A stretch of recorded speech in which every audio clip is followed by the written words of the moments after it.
Hello everyone, welcome to E R study zone. நம்ம வந்து இப்போ என்னென்னா தொகைநிலை தொடர் அந்த இலக்கண டாபிக் தான் வந்து பார்க்க போகிறோம். சரியா? இப்போ இதுலேருந்து நம்ம வந்து இலக்கணம் சீரீஸை வந்து கண்டினியூ பண்ணலாம். அதாவது பகுதி ஆ அப்படிங்கிற பகுதியை வந்து நம்ம ஒவ்வொன்றா வந்து கண்டினியூ பண்ணுவோம். ஓகேவா? ஃபஸ்ட் வந்து நம்ம வந்து இப்போ பார்க்க போகிறது என்னென்னா தொகைநிலை தொடர். அந்த 21 டாப்பிக்கையும் வந்து நம்ம இந்த சீரீஸில் வந்து ஃபுல்லாக கம்ப்ளீட் பண்ணலாம். சரியா? முதல்ல வந்து நம்ம இப்போ வந்து பார்க்க போகிறது வந்து என்னென்னா தொகைநிலை தொடர். இதை பற்றி சொல்லணும்னா 2-3 கொஷின் வந்து இந்த டாப்பிக்கில் வந்து எதிர்பார்க்கலாம். சரியா? வேற்றுமை தொகை, வினைத்தொகை, திரும்ப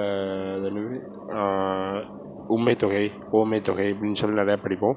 இதில் வந்து நம்ம இது வந்து முக்கியமான இலக்கண டாபிக். சரியா? இலக்கணத்துலேருந்து கொஷின் வருதுன்னா இதுலேருந்து கண்டிப்பாக ஒரு 2-3 கொஷின் இந்த டாப்பிக்கில் வந்து ஒரு 6 எண்ணம் இருக்கும். அதாவது 6 சப்ஹெட்டிங்ஸ் இருக்கும். இந்த தொகைநிலை தொடர் வந்து 6 வகைப்படும். அந்த 6 வகையிலேருந்து 3 கொஷின் மேக்ஸிமம் வந்து எதிர்பார்க்கலாம். ஓகேவா? அதனால் வந்து இது வந்து ரொம்ப இம்பார்ட்டண்டான டாபிக். எல்லோரும் இந்த வீடியோ ஸ்கிப் பண்ணால் பாருங்கள். சும்மா ஷார்ட் வீடியோ தான் இருக்கும். ஒரு 20 மினிட்ஸ், ½ அன் ஹவரில் முடிஞ்சிடும். ஸோ வந்து இதை வந்து எல்லோரும் ஸ்கிப் பண்ணாமல் பார்த்தீங்கன்னா உங்களுக்கு ரொம்ப யூஸ்ஃபுல்லாக இருக்கும். ஓகேவா? இப்போ வந்து நம்ம வீடியோக்குள்ளே போயிடலாம். சரியா? டேரெக்டாக பார்க்க போகிறது என்னென்னா தொகைநிலை தொடர். ஓகேவா? கீழே பாருங்க.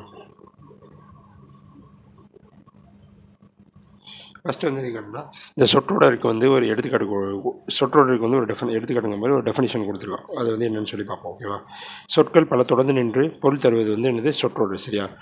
பல சொற்கள் வந்து தொடர்ந்து நின்று பொருள் தருவது தான் வந்து என்னது? சொற்றொடர் அல்லது தொடர்னு சொல்லுவாங்க. ஓகேவா?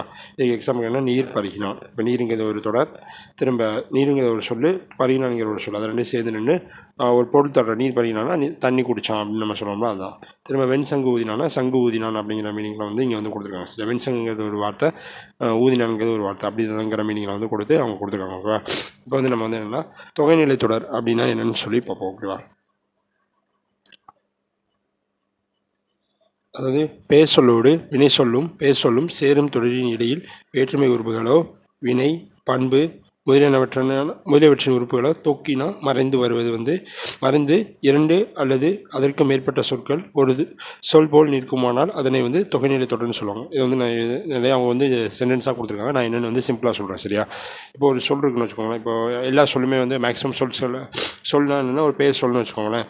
பேர் சொல்லலாம். இப்போ வந்து நான் அவங்க கொடுத்துருக்க எக்ஸாம்பிள் எடுத்துக்கோங்க. ஆனால் கரும்பு அப்படின்னு சொல்லி ஒரு வேர்டு கொடுத்துருக்காங்க. சரியா? அது வந்து ஒரு பேர் சொல். சரியா? அது தொடர்ந்து வந்து என்னதுன்னா வினை சொல்லோ பேர் சொல்லோ, அதாவது அதை தொடர்ந்து வந்து வினை சொல்லு வரலாம். அதாவது தொடர்ந்து இல்லை, பேர் சொல்லோடு வினை சொல்லும் பேர் சொல்லும் சேரும் தொடரின் இடையில், அதாவது இந்த ஒரு பேர் சொல் இருக்குது, அது தொடர்ந்து வந்து ஒரு வினை சொல்லோ ஒரு பேர் சொல்லோ சேருமா, சேர்றதுக்கு இடையில வந்து இந்த வேற்றுமை உறுப்புனா என்னது? வேற்றுமை உறுப்புகள் ஐ ஆல் ஹூ என்னது கண்ணுன்னு சொல்லி படிச்சிருப்போம்னா வேற்றுமை உறுப்புனா என்னது? ஐ ஆல் ஹூ இன் அது கண்ணுன்னு சொல்லி படிச்சிருப்போமா? இந்த மாதிரி வந்து வேற்றுமை உறுப்புகளோ திரும்ப வினை, அதாவது வினை பண்பு முதலான உறுப்புகள், வினையை குறிக்கிறதுக்கு வந்து சில உறுப்புகள் வரும், உறுப்புகள் வராது, இந்த சொற்கள் வரும். பண்பை குறிக்கிறதுக்கு வந்து சில சொற்கள் வரும். இதெல்லாம் வந்து எப்படின்னா மறைஞ்சு வந்து வச்சுக்கோங்களேன். அதுக்கு மறைஞ்சு வந்து 2 அல்லது அதுக்கு மேற்பட்ட சொற்கள் ஒரு சொல் போல் நிற்குமான, அது எப்படி மறைஞ்சு வந்து அந்த 2 சொல் வந்து ஒரே சொல் மாதிரி இருக்கும். இப்போ வந்து கரும்பு தின்றான்னு வந்து நம்ம சொல்லிட்டோம் நார்மலாக. ஆனால் இதுக்குள்ளே வந்து இடையில வந்து என்னென்னா ஐங்கிற வேர்டு வந்து மறந்து வந்திருக்கு. சரியா? இது வந்து ஆக்சுவலாக என்னென்னா கரும்பை தின்றான் அப்படின்னு தான் வரும். சரியா? புரியும்னு நினைக்கிறேன். கரும்பை தின்றான் அப்படின்னு தான் வரும். ஓகேவா? இப்படி வந்து சொல்கிறது தான் வந்து என்னென்னா இந்த தொகைநிலை தொடர்னு சொல்லுவாங்க. சரியா? கீழே எக்ஸாம்பிள்னு ஒன்று கொடுத்துருக்காங்க, அதை அவங்க கொடுத்துருக்காங்க பாருங்கள். இப்போ மேற்கொண்ட தொடரை கரும்பை தின்றான் என்னும் பொருளை உணர்த்துகிறது. இத்தொடரில் உள்ள 2 சொற்களுக்கும் நடுவில் ஐ என்னும் உருவு வந்து மறைந்து வந்துருக்கு. சரி, ஐ என்னும் வேற்றுமை உருவு வந்து என்னது? மறைஞ்சு வந்திருக்கு. அதனால் வந்து இந்த தொடர் வந்து என்னென்னா கரும்பை தின்றான் அப்படிங்கிற மீனிங்கில் தான் வரும். சரியா? கரும்பு தின்றான்னா நம்ம ஆக்சுவலாக வந்து சொல்லும்போது அவன் கரும்பை தின்றான் அப்படின்னு தான் நம்ம பேச்சு வழக்கில் வந்து சொல்லுவோம். சரியா? அது அந்த மாதிரி தான் வந்து இது வந்து இது பண்ணுவாங்க. ஓகேவா? திரும்ப அதுக்கடுத்து மறைந்து நின்று அப்பொருளே தருகிறது. சரியா? எனவே இது வந்து என்னது? இதை வந்து தொகைநிலை தொடர் அப்படின்னு வந்து சொல்லலாம். சரியா? இப்போ வந்து தொகைநிலை தொடரோட வகைகள் பார்ப்போம். சரியா? தொகைநிலை தொடர் வந்து எத்தனை வகைப்படும்னா 6 வகைப்படும். சரியா? தொகைநிலை தொடர் வந்து எத்தனை வகைப்படும்? 6 வகைப்படும். ஓகேவா? அவை எதெல்லாம்னா வேற்றுமை தொகை, வினைத்தொகை, பண்புத்தொகை, ஓமை தொகை, உண்மை தொகை, அன்மொழி தொகை அப்படின்னு சொல்லி வந்து ஒரு 6 வகைப்படும். ஓகேவா? இதை வந்து நம்ம ஒவ்வொன்றா என்னென்ன இதுன்னு வந்து இருக்கிறத பார்த்துக்கணும். சரியா? இதில் இந்த டெஃபினிஷன்லாம் நீங்கள் இப்படி ஞாபகம் வச்சுக்கலாம். இந்த டெஃபினிஷன் அப்படியே மனப்பாடம் பண்ணணும்லாம் இல்லை. சரியா? ஒரு வேற்றுமை உறுப்புனா அது என்னது அப்படின்னு சொல்லி தெரிஞ்சிருந்தால் போதும். அது வந்து இடையில நீங்கள் நார்மலாக இந்த கரும்பு தின்றான்னா சொல்ல முடியாது, கரும்பை தின்றான். அப்போ வந்து இது வந்து என்னது? ஐங்கிற உரிமை வந்து உள்ளே வந்து மறைஞ்சு வந்திருக்கு அப்படிங்கிறத வந்து நம்ம கண்டுபிடிச்சிடும். சரியா? இப்போ ஒவ்வொன்றையும் பற்றி நம்ம டீட்டெயிலாக பார்க்கும்போது வந்து உங்களுக்கு இன்னும் நல்லா புரியும். சரியா? இப்போ வந்து வேற்றுமை தொகை இதில் வந்து ஃபஸ்ட் அவங்க எடுத்துக்காட்டு கொடுத்துருக்காங்க. மதுரை சென்றார், இதை வந்து நம்ம எப்படி எழுதலாம்னா மதுரைக்கு சென்றார் அப்படின்னு தான் எழுதணும். ஓகேவா? எழுதுகிற வழக்கில் வந்து மதுரைக்கு சென்றார் இப்படி வந்து நம்ம எழுதுவோம். சரியா? இப்போ வந்து இதில் வந்து தொடர் மதுரைக்கு சென்றார் என்ன விரிந்து நின்று பொருள் தெரிகிறது. சரியா? இப்படி வந்து விரிஞ்சு நின்று வந்து பொருள் தருது. சரியா? மதுரைக்கு சென்றார் அப்படின்னு தான் நம்ம வந்து எழுதணும். சரியா? அதனால் அவங்க வந்து மதுரை சென்றார் அப்படின்னு கொடுத்தாங்கன்னா இது வந்து இடையில வந்து கூங்கிறது வந்து ஐ ஆல் ஹூ கூங்கிறது வந்து என்னது 4ஆம் வேற்றுமை உருவு. சரியா? 4ஆம் வேற்று அதனால் வந்து என்னது 4ஆம் வேற்றுமை தொகை வந்து இதில் வந்து மறைஞ்சு வந்திருக்கு. அதாவது 4ஆம் வேற்றுமை உருவு மறைஞ்சு வந்திருக்கு. அதனால் வந்து இது வந்து என்னது 4ஆம் வேற்றுமை தொகை அப்படின்னு அர்த்தம். ஓகேவா? மேலே போவோம். சொன்ன மாதிரி கூ என்னும் வேற்றுமை உறுப்பு மறைஞ்சி, அதாவது வேற்றுமை உறுப்பு வந்து இதில் இல்லை. அது வந்து எப்படின்னா தொக்கி நிக்கி அப்படின்னு சொன்னோம்னா மறைஞ்சு வந்திருக்குன்னு.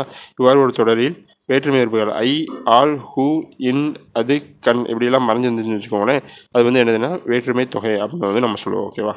வாங்க நெக்ஸ்ட் போவோம். இப்போ இந்த வேற்றுமை தொகையோட ஒரு சப்ஹெட்டிங் மாதிரியே இந்த வந்து இதை எடுத்துக்கலாம். சரியா? அது வேற்றுமை தொகையோட ஒரு சப்ஹெட்டிங் மாதிரியாவே வந்து எதை எடுத்துக்கலாம்னா இந்த உருவும் பயனும் உடன் தொகை தொகை அப்படிங்கிற விஷயத்தை வந்து நம்ம எடுத்துக்கலாம். சரியா? இது ரொம்ப சிம்பிள் தான், நம்ம பார்த்தாலே புரிஞ்சுக்கும். சரியா? இப்போ இதில் வந்து ஒரு எக்ஸாம்பிள் உருவும் பயனும் உடன் தொகை தொகை. சரியா? மொத்தம் 6 வகை தான். இந்த வேற்றுமை தொகையில் வந்து ஒரு சப்ஹெட்டிங்கிறது மாதிரி இந்த உருவும் பயனும் உடன் தொகை தொகை அப்படிங்கிறத வந்து எடுத்துக்கோங்க. சரியா? மெயின் வந்து 6 எதெல்லாம்னா வேற்றுமை தொகை, வினைத்தொகை, பண்பு தொகை, அன்மொழி தொகை, உண்மை தொகை, ஊமை தொகை, இது அதுதான் வந்து மெயின். சரியா? ஆனால் வந்து நம்ம இந்த இதில் எக்ஸ்ட்ரா இன்னொன்று வந்து இது உருவும் பயனும் உடன் தொகை தொகை இருக்கா, இன்னொன்று வந்து இருபெயரட்டு பண்பு தொகைன்னு வந்து இடையில ஒரு டாபிக் வரும். சரியா? இது ரெண்டுமே வந்து ஒவ்வொரு இதுக்குள்ளே சப்ஹெட்டிங்காக வந்து வரும். ஓகேவா? அதனால் வந்து இதை வந்து இது குழப்பிக்கிறாங்க. இப்போ வந்து உங்களுக்கு பார்த்தா புரியும். சரியா? தேர்பாகன்னு வந்து கொடுத்துருக்காங்க. சரியா? இதில் வந்து எப்படின்னா இதை வந்து நம்ம எப்படி பிரிச்சோம்னா தேரை ஓட்டும் பாகன். சரியா? இப்போ இந்த தேர் இருக்குன்னா அதை ஓட்டுறவங்க பேரில் வந்து பாகன்னு சொல்லுவாங்க. சரியா? அதை வந்து இப்படி விரிச்சு எழுதுவோம். சரியா? தேரை ஓட்டும் பாகம் என்ன பிரித்து. சரியா? இதில் வந்து தேர் பாகன் என்னும் சொற்களுக்கு இடையே ஐ என்னும் வேற்றுமை உறுப்பு வந்து மறைஞ்சு வந்திருக்கு. ஓட்டும் என்னும் பொருளை விளக்கும் பயனும் மறைந்து வந்துடும். சரியா? ஒரு சொல்ல வந்து உருவும் மறைந்து வந்து பயனும் மறைந்து வந்ததுன்னு வச்சுக்கோங்களேன், அது பேர் தான் வந்து என்னன்னா உருவும் பயனும் ஒன்றும் தொகை தொகை அப்படிங்கிற வந்து அர்த்தம். சரியா? இப்போ வந்து இதில் பயன் ஏன் சொல்கிறாங்கன்னா அந்த வந்து அதை ஓட்டுறதுனால வந்து அந்த தேரில் இருக்கவங்களுக்கு வந்து ஒரு பயன் கிடைக்கும். அந்த இதனால தான் வந்து. சரியா? இவ்வாறு ஒரு தொடரில் வேற்றுமை உருவும் அதனை பொருளை விளக்கும் பயனும் சேர்ந்து மறைந்து வருவது என்னன்னா உருவும் பயனும் உடன் தொக்க தொகை எனப்படும். சரியா? இப்படி மறைந்து வருது என்னன்னா உருவும் பயனும் உடன் தொக்க தொகைன்னு வந்து சொல்லுவாங்க. ஓகேவா? இதுவும் வேற்றுமை தொகையே ஆகும். சரியா? இது வந்து ஒரு வேற்றுமை தொகையில் ஒரு சப்ஹெட்டிங். அவ்வளோதான். சரியா? நம்ம அடுத்து போமா. இப்போ இன்னொரு எக்ஸாம்பிள் கொடுத்துருக்காங்க. தமிழ் தொண்டுன்னு ஒன்று கொடுத்துருக்காங்க. இது வந்து என்னது தமிழுக்கு செய்யும் தொண்டு. தமிழ் தொண்டுன்னா நார்மலான ஒரு வேர்டாக இருக்கும். ஆனால் அதில் வந்து அந்த இடையில வந்து அந்த செய்கிற ஆளை வந்து குறிக்கி. சரியா? அவர் அந்த செய்கிற ஆள் தான் வந்து இங்கே வந்து பயன். சரியா? 4ஆம் வேற்றுமை உருவும் பயனும் உடன் தொகை தொகை. சரியா? இப்போ வந்து இங்கே வந்து மேலே என்ன பார்த்தோம், தேரை ஐனா 2ஆம் வேற்றுமை தொகையும் 2ஆம் வேற்றுமை தொகை உடன் தொகை தொகைன்னு வரும். இப்போ இதில் வந்து தமிழுக்கு செய்யும் தொண்டுங்கிறதுனால வந்து இதில் வந்து 4ஆம் வேற்றுமை உருவும் பயனும் உடன் தொகை தொகை. இங்கே வந்து கூங்கு வந்திருக்கு ஐ ஆல் ஹூ. இப்போ அது வந்து முதல் வேற்றுமை உறுப்புக்கும் கடைசி வேற்றுமை உறுப்புக்கும் வந்து மொத்தம் 8 உண்டு. முதல் வேற்றுமை உறுப்புக்கும் கடைசி வேற்றுமை உறுப்புக்கும் வந்து உருவு கிடையாது. சரியா?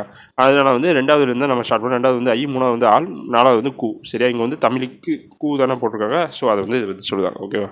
நெக்ஸ்ட் போவோம். நெக்ஸ்ட் வந்து என்னென்னா வினைத்தொகை. வினைத்தொகை வந்து எப்படின்னா காலம் காட்டும் இடைநிலையும் பேரெச்ச வீதியும் மறைந்து நிற்க வினையை தொடர்ந்து ஒரு பெயர் வந்து ஒரு சொல்லை போல் நடப்பது வந்து வினைத்தொகை எனப்படும். காலம் கடந்த பேரெச்சமே வினைத்தொகையாகும். இது ரொம்ப இந்த லைன் வந்து ரொம்ப இம்பார்ட்டன்ட். சரியா? காலம் கடந்த பேரெச்சமே வினைத்தொகையாகும் அப்படிங்கிறத வந்து இது வந்து ரொம்ப இம்பார்ட்டன்ட். இது வந்து என்னென்னா இந்த இதெல்லாம் தூர விட்டுருங்க. சரியா? 3 காலங்களையும் இந்த டெஃபினேஷனை கொடுத்துருக்கு. இதை பார்த்தவங்களுக்கு குழப்பம். சரியா? காலம் காட்டும் இதெல்லாம் வந்து இப்படி டெஃபினேஷன் கொடுத்துலாம் கேட்க மாட்டாங்க. இது ஒரு வேர்டை கொடுத்துட்டு இது வந்து என்ன தொகை அப்படின்னு தான் கேட்பாங்க. சரியா? அதனால வந்து இப்போ வந்து ஒரு சொல் வந்து இந்த வினைத்தொகைனா சிம்பிளாக சொன்னோம்னா ஒரு சொல் வந்து கொடுத்துருப்பாங்க. அது வந்து 3 காலத்தையும் காட்டணும். சரியா? இப்போ வந்து வீசுதென்றல் அப்படின்னு சொல்லணும்னு வச்சுக்கோங்களேன். இது வந்து வீசுதென்றல் அப்படிங்கிறத வந்து கொடுத்துருக்காங்க. இது வந்து நம்ம எப்படி எழுதலாம், இப்போ நிகழ்காலத்தில் வந்து எப்படின்னா நிகழ்காலத்துலனா வீசுதென்றல், எதிர்காலத்துலனா வீசுகின்ற தென்றல். சரியா? வீசுகின்ற தென்றல் அப்படின்னு எழுதலாம். சரியா? திரும்ப வந்து சரி, நிகழ்காலத்துலனா வீசுகின்ற தென்றல், கடந்த காலம்னா வீசு தென்றல், எதிர்காலம்னா வீசும் தென்றல் அப்படின்னு எழுதலாம். சரியா?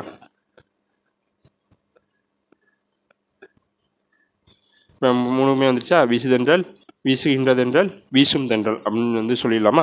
இது வந்து கடந்த காலம், இது வந்து எதிர்காலம், இது வந்து நிகழ்காலம், இது வந்து எதிர்காலம். சரியா? குழப்பம்னு இது வந்து கடந்த காலம், இது வந்து இது நிகழ்காலம், இது வந்து எதிர்காலம். இப்படி வந்து 3 காலத்தையுமே காண்ற மாதிரி இருந்ததுன்னா இதை வந்து நம்ம இப்படி சொல்லலாம். சரியா? இப்போ அடுத்து ஒன்று கொடுத்துருக்காங்க, அதை சொல்கிறேன். அதை பார்த்தீங்கன்னா ஒன்று புரியும்.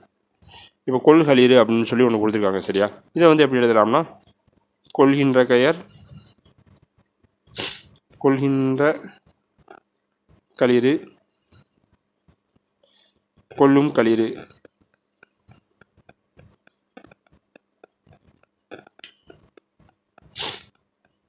கொள்ளும் களிறு அப்படின்னு சொல்லி வந்து நம்ம எழுதினோம்னா இப்போ இது வந்து 3 காலத்தையுமே காட்டும். சரியா? கொள்கின்ற களிறுனா இது வந்து எதிர்காலத்தை குறிக்கும். கொள்ளும் களிறுனா இது வந்து நிகழ்காலத்தை குறிக்கும். சரி, கொள்ளும் களிறுனா அது வந்து எதிர்காலத்தை குறிக்கும். கொள்கின்ற களிறுனா அது வந்து நிகழ்காலத்தை குறிக்கும். கொள்களிறுனா வந்து அது வந்து கடந்த காலத்தை குறிக்கும். சரியா? இப்படி வந்து 3 விஷயங்களையுமே இது வந்து குறிக்கிறதுனால வந்து இதுதான் வந்து என்னதுன்னா வினைத்தொகை அப்படின்னு வந்து நம்ம சொல்லுவோம். சரியா? இதில் வந்து நம்ம வந்து இந்த இதில் வந்து ரொம்ப முக்கியமான விஷயம் வந்து என்னென்னா இந்த இதுதான் காலம் கடந்த பெயரெச்சமே வினைத்தொகை ஆகும். மற்றபடி வந்து நீங்கள் வந்து ஈஸியாக கண்டுபிடிச்சிருவாங்க. சரியா? இது வந்து 3 காலத்தையுமே வந்து குறிக்கும். சரியா? இப்போ வேறு எது எக்ஸாம்பிள் கொடுத்துருக்காங்களான்னு பார்ப்போம்.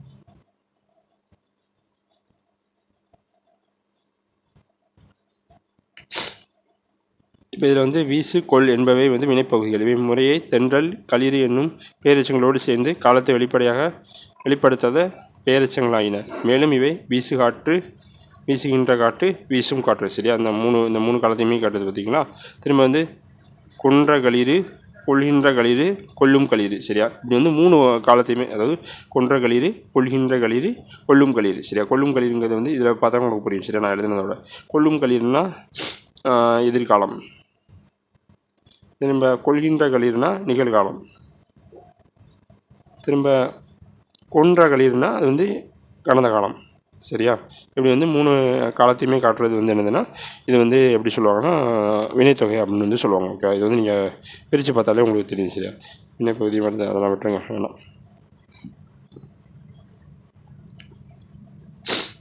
திரும்ப அடுத்து வந்து என்னதுன்னா பண்புத்தொகை. சரியா? பண்புனால் என்னென்னு தெரியும் நமக்கு. நிறம், வடிவம், சுவை, அளவு முதலானவற்றை உணர்த்தும் பண்பு பெயர்களும் பண்பு பெயருக்கும் அது தழுவி நிற்கும் பெயர் சொல்லுக்கும் இடையில் மை என்னும் பண்பு மிகுதியும் ஆகிய ஆன என்னும் பண்பு உறுப்புகளும் மறைந்து வருவது பண்புத்தொகை. சரியா? இப்போ பண்புத்தொகைனா என்னென்னா நிறம், வடிவம், சுவை, அளவு முதலானவற்றை உணர்த்தும் பண்பு பெயரும் அது தழுவி நிற்கும் பெயர் சொல்லும் இடையில் மை வந்து மறைஞ்சு வந்திருக்கும். சரியா?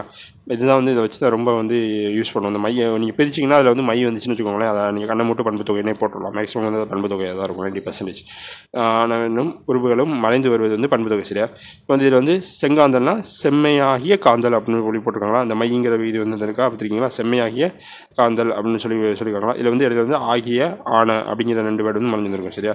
வட்ட தொட்டினா வட்டமான தொட்டி. ஆனன் மறைஞ்சு வந்திருக்கா. வட்டம்ங்கிறது வந்து என்னதை குறிக்கும்? வடிவத்தை குறிக்கி. திரும்ப இங்கே வந்து செம்மையாகிய காந்தல்ங்கிறது வந்து செம்மைங்கிறது வந்து என்னென்னா ஒரு இது அளவை குறிக்கிற மாதிரி வந்துருக்கு. சரியா? திரும்ப வந்து இன்மொழினா இனிமையான மொழி. சரியா? இனிமையான மொழினா இனிமைங்கிறது வந்து என்னது சுவையை குறிக்கும். சரியா? இப்படி வந்து நம்ம வந்து இது பண்ணுறதுனால வந்து இது அது பண்ண பேர் இது பண்பு தொகையில் வரும். சரியா? எப்படி பிடிப்பாங்க? ஆகிய ஆனங்கிற வேர்டு வந்து இடையில வந்து மை விகுதி வந்து மறைந்து வந்திருக்கும். அப்படின்னா வந்து அது வந்து என்னது பண்பு தொகைன்னு அர்த்தம். ஓகேவா? நெக்ஸ்ட் போமா. இதுலேயே வந்து எப்படின்னா இரு பெயரொட்டு பண்பு தொகைன்னு சொல்லி ஒன்று இருக்குது. ஓகேவா? இரு பெயரொட்டு பண்பு தொகைனா என்னென்னு பார்ப்போம். சரியா? சிறப்பு பெயர் முன்னரும் பொது பெயர் பின்னும் நின்று இடையில் ஆகிய என்னும் பண்பு உருவம் தொக்கி வருவது இரு பெயரொட்டு பண்பு தொகை ஆகும். சரியா? சிறப்பு பெயர் வந்து முதல் அணிக்கணுமா, பின்னர் வந்து பொது பெயர் நின்று இடையில் ஆகிய என்னும் பண்பு உறுப்பு வந்து ஆகியங்கிற பண்பு உறுப்பு வந்து மறந்து வந்தால் அது வந்து என்ன இருபெயரொட்டு பண்பு தொகைன்னு சொல்லுவாங்க. ஓகேவா? இப்போ எக்ஸாம்பிள் கொடுத்துருவாங்க, மார்கழி திங்கள் அப்படின்னு சொல்லி கொடுத்துருக்காங்க. சரியா? திங்கள்ங்கிறது வந்து வாரம் வருது. ஆனால் மார்கழிங்கிறது வந்து வருஷத்தில் ஒரு மாதம் தான் வந்து மார்கழின்னு சொல்லுவாங்க, தமிழ் மாதம் சொல்லுவாங்க. சரியா? இதில் வந்து திங்கள் பாம்புங்கிறது வந்து என்னதுன்னா பொது பெயர். சரியா? அது வந்து ஆக்சுவலாக எல்லாருக்குமே வந்து இதுதான். சரியா? சிறப்பு பெயர்கள் என்னென்னா மார்கழி, திரும்ப வந்து இன்னொன்று வந்து சாரை. சரி, அது 2 எடுத்துக்காட்டு கொடுத்துருக்காங்க. மார்கழி திங்கள், சாரை பாம்பு, நம்ம 2 எடுத்துக்காட்டு கொடுத்துருக்காங்க. இப்போ இதில் வந்து அது என்னது பொது பெயர்களுக்கு மார்கழி பெயர்களுக்கு முன் வந்து என்ன இருந்திருக்கு, மார்கழி, சாறை அப்படிங்கிற வந்து 2 சிறப்பு பெயர்கள் வந்திருக்கு. சரியா? இப்போ இதில் வந்து மார்கழி எப்படி பிடிக்கலாம்னா மார்கழி ஆகிய திங்கள் அப்படின்னு வந்து பிடிக்கலாம். சாறை வந்து எப்படின்னா சாறை, பாம்பை வந்து எப்படின்னா சாறை ஆகிய பாம்பு அப்படிங்கிற வந்து இதை வந்து நம்ம இப்படி இது வந்து எப்படின்னா இரு பேராக வந்திருக்கிறதுனால வந்து இது பேர் வந்து இரு பேரொட்டு பண்பு தொகை அப்படின்னு சொல்லுவாங்க. சரியா? மார்கழி வந்து எப்படி பிடிப்பாங்க, மார்கழி திங்கள் அப்படின்னா மார்கழி ஆகிய திங்கள் அப்படின்னு சொல்லி பிரிக்கலாம். திரும்ப சாறை பாம்பை வந்து சாறை ஆகிய பாம்புன்னு சொல்லி, இந்த ஆகியங்கிற வேர்டு வந்து இங்கே ரொம்ப இம்பார்ட்டன்ட். சரியா? இது வந்து ஸ்பெஷலாக இதுக்கு மட்டும் கொடுத்துருக்காங்க சிறப்பு பேருன்னு. அப்போ இது வந்து இருபெயரட்டு பண்பு தொகையில் வந்து இடையில மறைஞ்சு வர்ற பண்பு உறுப்பு வந்து என்னதுன்னு கேட்டாங்கன்னா ஆகிய அப்படின்னு சொல்லி வந்து போடணும். சரியா? ஆகியங்கிறது வந்து போட தெரியும், மற்றபடி வந்து நம்ம நார்மலாக பிரிக்கிறதான். சரியா? எப்பவும் ரெகுலராக நடந்துச்சுன்னா அது வந்து பொது பேர். பாம்புங்கிறது வந்து பொது பேர். அது வந்து என்ன பாம்புன்னு வந்து இது பண்ணி கொடுக்கறது தான் வந்து பாம்பில் நிறைய பாம்பு, நல்ல பாம்பு இருக்குது, விருஷ பாம்புன்னு சொல்லுவாங்க, நம்ம கண்ணாடி விஜயன் பாம்பு அப்படின்னு நிறைய விஷயங்கள் சொல்லுவாங்க. ஆனால் அது வந்து சாரைன்னு ஸ்பெசிஃபிக்காக சொல்கிறாங்களா, அதை வந்து சிறப்பு பேர். சரியா? திங்கள் வந்து எல்லா திங்களுமே வரும். மார்கழி திங்கள், சித்திரை திங்கள், அது என்னது தை திங்கள், மாசி திங்கள் அப்படின்னு நம்ம சொல்லலாம். ஆனால் வந்து மார்கழி ஸ்பெஷலாக கொடுக்குறாங்களா, அதை வந்து சிறப்பு பேர். சரியா? அவ்வளோதான். அடுத்து போமா.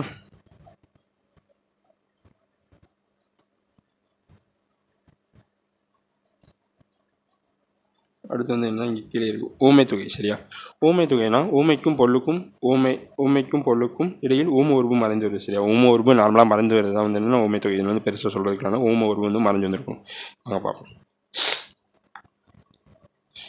இப்போ இதில் பாருங்கள், மலர் கைன்னு கொடுத்துருக்காங்க. சரியா? அப்போ வந்து என்னது மலர் போன்ற கை. போன்றனா இங்கே வந்து போலங்கிற உருவு வந்து மறந்துருக்கு. சரியா?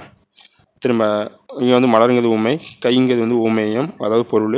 திரும்ப வந்து இடையில வந்து போன்ற அப்படிங்க, அதாவது இதெல்லாம் நீங்கள் பார்க்காதீங்க, அந்த இடையில வந்து ஓம உருவு வந்து மறைஞ்சிருக்கும். ஓம அப்படின்னா போல, புறைய, அன்ன, கடுக்க, புரளை, திரும்ப ஒப்ப, இப்படி வந்து நிறைய உறுப்புகள் இருக்கும். அது வந்து நம்ம அது வந்து ஓம உறுப்பு இதில் பார்க்கும்போது அது இந்த அணி அந்த இலக்கணம்லாம் பார்க்கும்போது வந்து அந்த வேர்ட்ஸ்லாம் தனித்தனியாக படிப்போம். இல்லாட்டி நான் அதை வந்து தனியாக ஏதாவது இந்த நம்ம ஷார்ட்ஸ், தமிழோட ஷார்ட்ஸில் வந்து என்னென்னு சொல்லி நான் போடுறேன். சரியா? இந்த ஊம உறுப்பு என்னெல்லாம் வரும். சரியா? இதுதான் மேக்ஸிமம் இந்த விஷயங்கள் தான் வந்து வெளியே வரும். திரும்ப அற்று, அது ரொம்ப இம்பார்ட்டன்ட். சரியா? இந்த மேக்ஸிமம் இந்த போல, இந்த அற்று, இந்த 2 தான் வந்து மேக்ஸிமம் வரும். அதனால் நீங்கள் ஈஸியாக பார்த்தோன்னே கண்டுபிடிச்சிடலாம். சரி, இந்த ஊம உருவு வந்து மறைஞ்சு வரது தான் வந்து உண்மை தொகை. சரியா? திரும்ப அடுத்து வந்து உண்மை தொகை. உண்மை தொகைன்னா என்னென்னா, உண்மை தொகைனா இரு சொற்களுக்கும் இடையில் என்னும் இடைச்சொல் மறைந்து வருவது உண்மை தொகை. சரியா? உம்முங்கிற வந்து ஒரு சொல் வந்து மறைந்து வந்துச்சுன்னா அது வந்து உண்மை தொகைன்னு சொல்லலாம். உண்மை தொகை வந்து எண்ணல், எடுத்தல், முகத்தல், நீட்டல் என்னும் 4 அளவு பெயர்களை தொடர்ந்து வரும். சரியா? இந்த எண்ணல், முகத்தல், நீட்டல், எடுத்தல் இந்த இதை வந்து தொடர்ந்து வந்து வரும். சரியா? இப்போ வந்து அண்ணனும் தம்பியும், தாயும் செய்யும், இதை வந்து நம்ம இப்படி பார்த்தாலே பிரிச்சிடலாம். சரியா? அண்ணனும் தம்பியும். அண்ணனுங்கிறது வந்து என்னென்னா இதில் வந்து எண்ணல் பேரில் வரும். சரியா? எண்ணல், அண்ணனும் தம்பியும். திரும்ப தாய் செய். சரியா? குழந்தையும் அம்மாவும் குழந்தையும் அப்படிங்கிற மீனிங்கில் தாய் செய்யும் அவங்க கொடுத்துருக்காங்க. அண்ணனும் தம்பி. வந்து நீங்கள் வந்து நார்மலாக சொல்லி பார்த்தாலே தெரியும், அண்ணனும் தம்பியும் அப்படின்னு நீங்கள் சொல்லி பார்த்தாலே உங்களுக்கு தெரிஞ்சிடும். அதனால் இது வந்து இந்த உம்முங்கிற விதி மட்டும் மறைஞ்சு வரும் அப்படின்னா உண்மை தொகை. அது மட்டும் உங்களுக்கு தெரிஞ்சால் போதும், மற்றபடி நீங்கள் பார்த்தோன்னே கண்டுபிடிச்சிருவீங்க. சரியா? அதனால் இதில் வந்து ஒன்றும் பெருசாக உங்களுக்கு சொல்கிறதுக்கு ஒன்றும் இல்லை. இந்த சென்டென்ஸ் எல்லாம் நீங்கள் சும்மா ரீட் பண்ணிக்கோங்க. ஆக்சுவலாக வந்து இந்த கோட் வேர்டு இது தான். இதில் வந்து வந்தால் உண்மை தொகை. இதில் இருபெயரட்டு பண்பு தொகைனா ஆகியங்கிற சொல் வந்து மறைஞ்சு வரும். மற்றபடி வந்து நீங்கள் வந்து பார்த்தாலே கண்டு மார்கழி ஆகிய திங்கள், சாறை ஆகிய பாம்பு, இதில் வந்து நல்ல பாம்புன்னு கொடுத்தாங்க, நல்ல ஆகிய பாம்பு அப்படின்னு சொல்லி போனோம். அவ்வளோதான். சரியா? இதில் வந்து ஒன்றும் பெருசாக சொல்கிறதுக்குலாம் இல்லை. ரொம்ப ஈஸியான டாபிக், 3 கொஸ்டின் வரும், மிஸ் பண்ணிடாதீங்க. திரும்ப அன்மொழி தொகை. சரியா? வேற்றுமை, வினை, பண்பு, ஓமை, உண்மை ஆகிய தொகை நிலைகளை தொடர்களில் உருபுகளும் அவை அல்லாத வேறு சொற்களும் மறைந்து நின்று பொருள் தருவது வந்து அன்மொழி தொகை. சரியா? இப்போ இது வரைக்கும் பார்த்தோம்னா வேற்றுமை, வினை, பண்பு, ஊமை, உண்மை இதெல்லாம் இல்லாமல் வேறு உறுப்புகள் சில இருக்கும் தெரியுமா, அதெல்லாம் மறைஞ்சு வந்து பொருள் தருவது வந்து என்னது, அதெல்லாம் வந்து மறைஞ்சு வந்து அது அல்லாத வேறு சொற்களும் மறைந்து நின்று பொருள் தருவது வந்து என்னது அன்மொழி தொகைன்னு சொல்லுவாங்க. சரியா? இப்போ எக்ஸாம்பிளுக்கு வந்து சிவப்பு சட்டை பேசினார், முறுக்கு மீசை வந்தான். இப்போ நம்ம ஊர்லலாம் நம்ம சொல்லுவோம். சரியா? ஒருத்தனை வந்து அவன் பேர் சொன்னால் வந்து தெரியாது. இப்போ ஒரு ஆள் தூரத்தில் நிற்காருன்னு வச்சுக்கோங்களேன், அந்த ஆள் வந்து பேர் நம்மளுக்கு தெரியுமா, நமக்கும் தெரியாது, நம்ம பக்கத்தில் நிற்கவும் தெரியாது. ஆனால் அந்த ஆளை பார்த்து அந்த சிவப்பு சட்டை நிற்காரில் அங்கே போங்க அவங்களுக்கு அவங்க பதில் சொல்லுவாங்க அப்படின்னு நம்ம சொல்லுவோம். திரும்ப வந்து ஏதாவது ஒரு தாத்தாவை பார்த்தோம்னா அந்த தாத்தாவை பார்த்துட்டு அந்த தாத்தாவை பார்த்தீங்களா அப்படின்னு, அந்த முறுக்கு மீசை வச்சிருப்பாரு அந்த தாத்தாவை பார்த்தா தெரியுமா அவங்களுக்கு அப்படின்னு கேட்டுருந்தீங்கன்னா அவங்க சொல்லுவாங்க. சரி, இந்த மாதிரி விஷயங்கள் தான் வந்து. சரியா? இவற்றில் சிவப்பு சட்டை அணிந்தவர் பேசினார் என்பது, முறுக்கு மீசை உடையவர் வந்தார் என்பது தொகைநிலை தொடர். சரியா? இதில் அந்த இதுதான் அந்த அந்த சிவப்பு சட்டை முறுக்கு மீசை அப்படின்னு சொல்லி அவங்களோட ஐடென்டிஃபிகேஷனை வந்து சொல்கிறோம் தெரியுமா? இங்கிலீஷில் இந்த ஒரே வார்த்தையில் சொல்லணும்னா அன்மொழி தொகைனா ஐடென்டிஃபிகேஷன். அவங்கள வந்து ஏதாவது வித்தியாசமான ஒரு விஷயத்தை வந்து சொல்லி வந்து ஐடென்டிஃபை பண்ணுறது தான் வந்து இந்த இதோட வேலை. சரியா? அந்த தொகையோட வேறு சொற்கள் மனிதன் என்று பொறுத்தறியணும். சரி, இதில் வந்து இந்த சிவப்பு சட்டை முறுக்கு மீசை அப்படிங்கிற வந்து இது வந்து அந்த இப்போ சோப்பு சட்டை பேசினார்னா சோப்பு சட்டைக்குள்ளே இருக்க ஆளை அந்த மனுஷங்களை தான் குறிக்கிறதே தவிர அந்த சோப்பு சட்டையை குறிக்கலை. சரியா? முறுக்கு மீசைன்னா அந்த முறுக்கு மீசையை குறிக்கல, அந்த முறுக்கு மீசை வச்சிருக்க ஆளை குறிக்கும். சரியா? அவ்வளோதான். இவ்வளோ தான் வந்து அன்மொழி தொகைங்கிறது. ஓகேவா? இதோட நம்ம இந்த டாப்பிக்கை முடிச்சிட்டோம். நெக்ஸ்ட் ஒரு டாப்பிக்கில் பார்ப்போம். தேங்க்யூ.